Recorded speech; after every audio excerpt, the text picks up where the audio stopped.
Social media strategist Karen Civil was called out over the weekend for her shady business practices and shady dealings.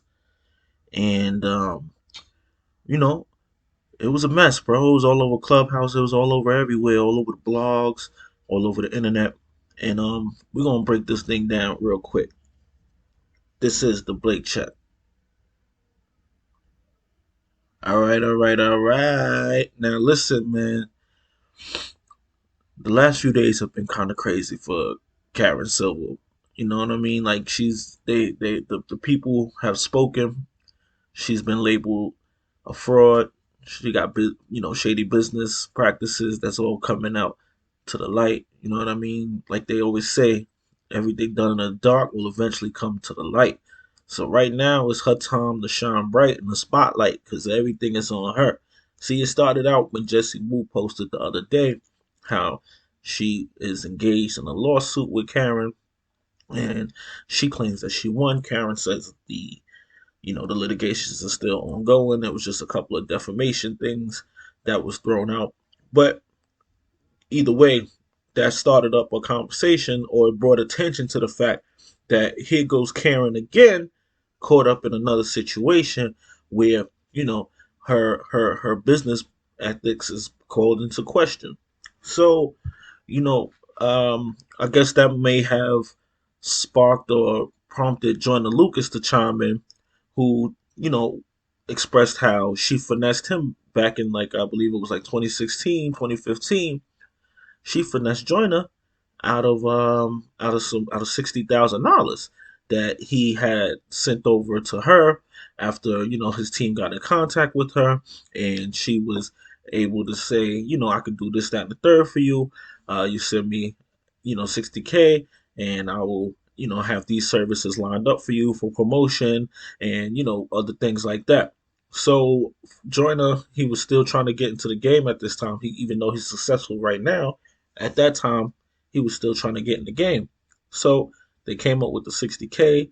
They sent it over to Karen, and from there is where the mystery begins because Karen claims that she put the money to use and he didn't feel the effects because it takes more than just overnight to be successful. But he's saying, like, yo, she pretty much ran off with the bag.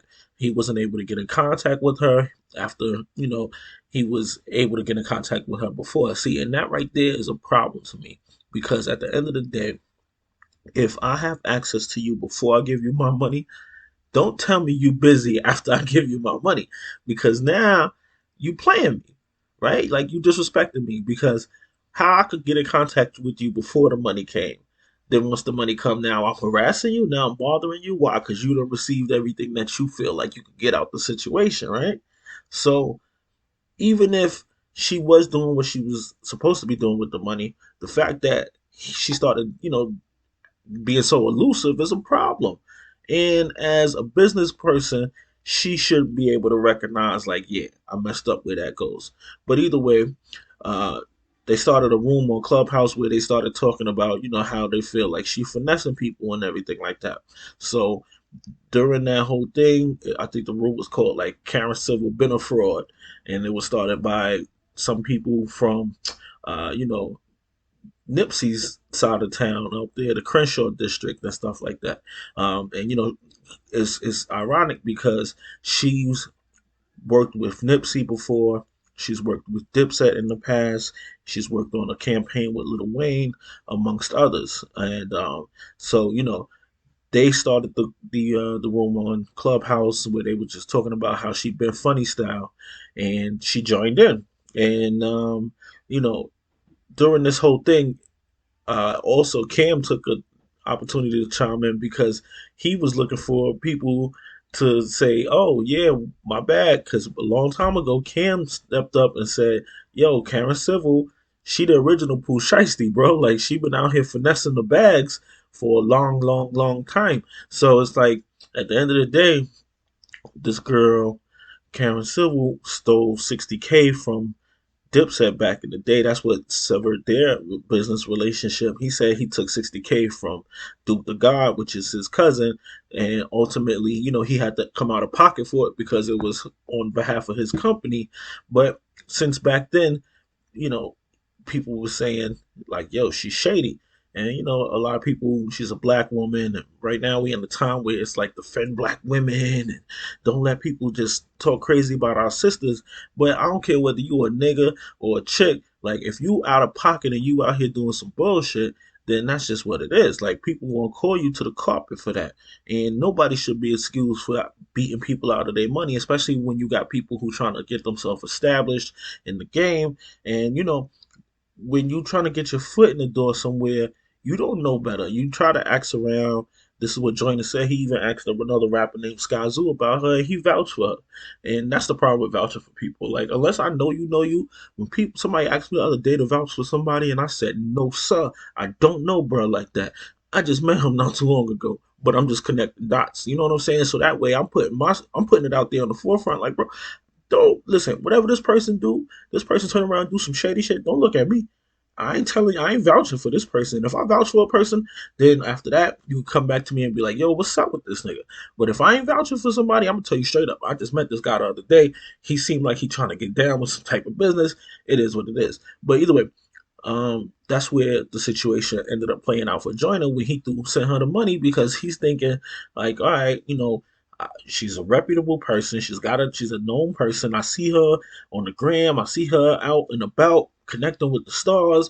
All right, I'll send this money over to this person. This could be potentially career changing, you know, connection for my career, which it ended up not being. He made it on his own terms in a different way.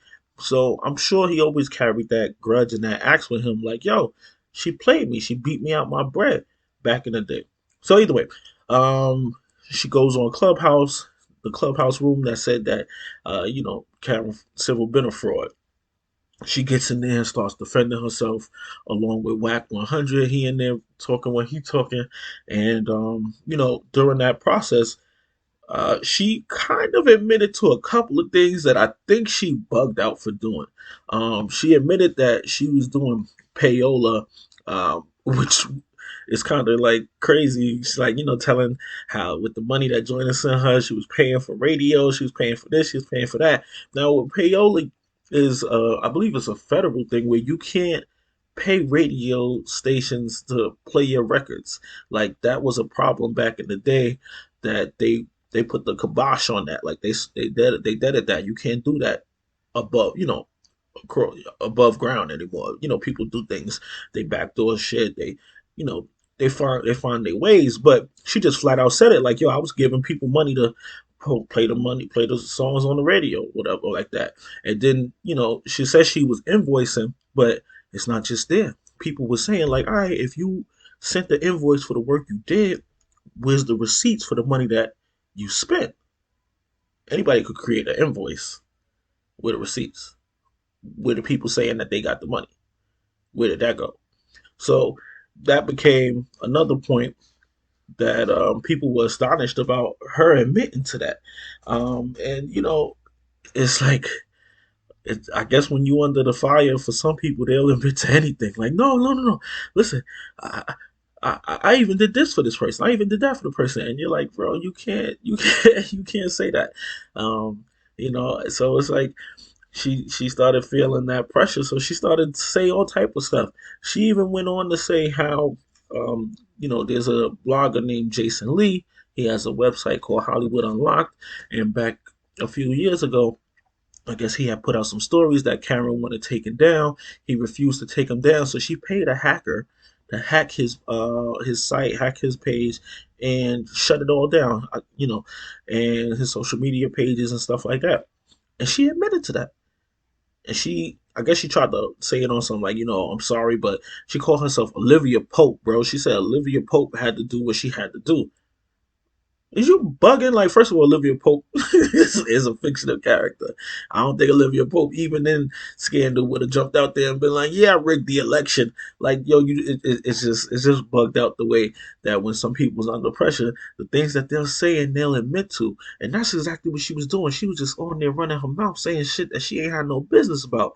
So it started to remind people of this is exactly why when Nikki and Remy was having their problems, Remy pressed her back in the day. There's a picture floating around with Remy confronting her, Papoose just playing in the background, and another time when Meek was clashing with Nicki, he also said how he knows Nicki was using Karen Civil behind the scenes to, plant stories in the media about him to, change his perception and hurt his image and stuff like that. So it's all of these little things that's starting to add up in totality to a bigger picture of like this person been out here finessing the people, man. And, she a shady person. So it's going to be interesting to see, what's next, who continues to work with her moving forward. She's thrown, concerts and benefit concerts for like Haiti. She's of Haitian descent and things like that. She's done good things. I'm sure nobody would probably say that she's all evil. Nip used to have her around for a reason, unless he didn't know some of the things that she was doing too.